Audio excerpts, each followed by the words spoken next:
I'm Tia O'Brien. I want to tell you a story about my mysterious Turkish grandmother. Both of my Turkish grandparents were revolutionary journalists, but for some reason, history brushes over my grandmother, SABIHA Sertel, and relatives are afraid to talk about her. So I set out to find someone who could tell me what happened. John Dündar knows many answers. He's a well-known Turkish journalist in exile. Dündar recalls a day 77 years ago that sealed Sabiha's fate. The government orchestrated this mob to destroy my grandparents' newspaper because of what they wrote. I know very well that what happened on that day changed the Turkey's destiny. To learn more, I visit the Sertel's old colleagues, but my grandmother doesn't come to life until I have her memoir translated into English. Like a novel, becomes the struggle for modern Turkey. I discover that Sabiha is born into revolution here in Salonika. As the Ottoman Empire crumbles, rebels plot an independent, secular Turkey. She's surrounded by exciting change, but in her own home, her father terrorizes her mother. I was on the sofa, trembling like a bird. My father grabbed a chair and stormed at my mother. I was crying. I heard my father's voice. "You are hereby divorced. I divorce you. Take me with you," I begged. "Don't leave me here." Sabiha credits that violent divorce with transforming her into a feminist at just 8. It had always been a dream of mine to obtain a higher education. Sabiha lives that dream in 1919 at Columbia University in New York City. She's on scholarships with her husband, Zakaria Sertel, an up-and-coming publisher, and her 2-year-old daughter, my mom. They're charged with bringing back cutting-edge ideas for a new Turkish republic. It's at Columbia that Sabiha discovers the red-hot theory of socialism. She learns that women's rights are a part of a class struggle for workers' rights. My worldview shifted again. Woman and Socialism became a defining book for me. Her degree is in social work, and she plunges into helping Turkish immigrants in the tenements. Friends warn that men will never accept her. They don't like intellectuals. It's even worse that you're a woman. Still, I didn't pay heed to those objections.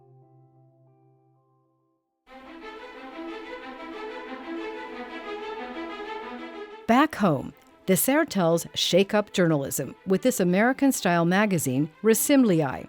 It's packed with pictures to interest the illiterate in reading and democracy. Inside, the articles are just as provocative. Within months, Zakaria is imprisoned, and Sabiha steps in to save the publication, but she's torn as a working mother. I left the house at 8 in the morning. I didn't even see my children's faces, except on Sundays.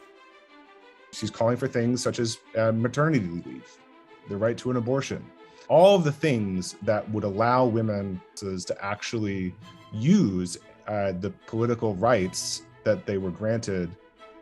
Resimliai pushes so hard for political change that its backers pull out and it shuts down in 1931. But that's not the end.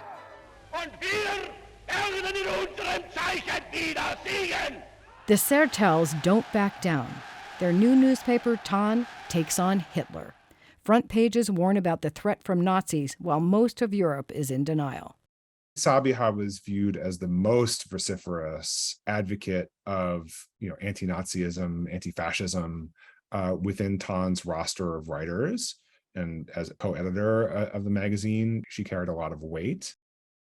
Hitler's aide, Goebbels, is so enraged that he threatens to cut out Sabiha's tongue. The Turkish government also isn't happy. It fears that Tan will jeopardize its friendly relations with Germany. Then suddenly, Ataturk's death upends Turkish politics.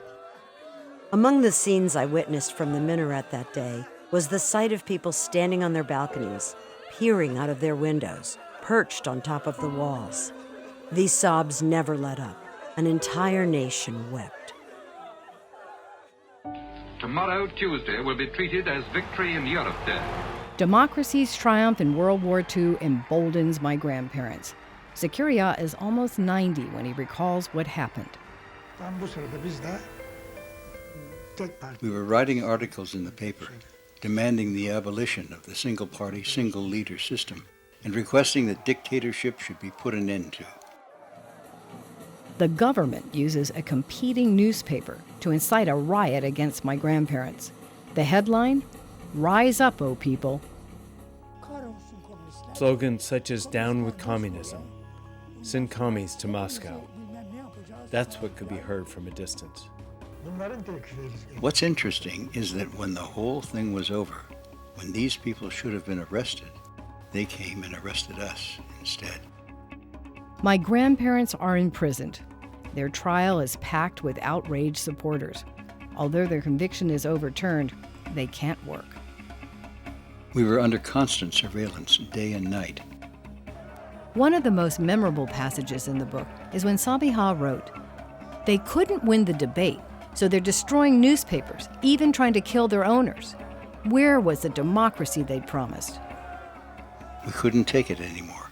We left the country, and we couldn't come back again. As the plane takes off, I watch Istanbul through the round window. Yeşilköy, the minarets, the houses, one by one they fall away. SABIHA is never allowed back. I meet her just once when I'm 3 at a family reunion. My grandparents rented a villa in Vienna that summer, but they really were living in Soviet-controlled East Germany. Even in exile, my grandparents continued their fight. Seni konuşturayım biraz olur mu? Over 50 years later, John Dündar is in exile too. He also continues his fight for democracy and a free press. I really feel that we are representing Sertel's struggle. You can put a mark to history, give them a space to express themselves, defend democracy.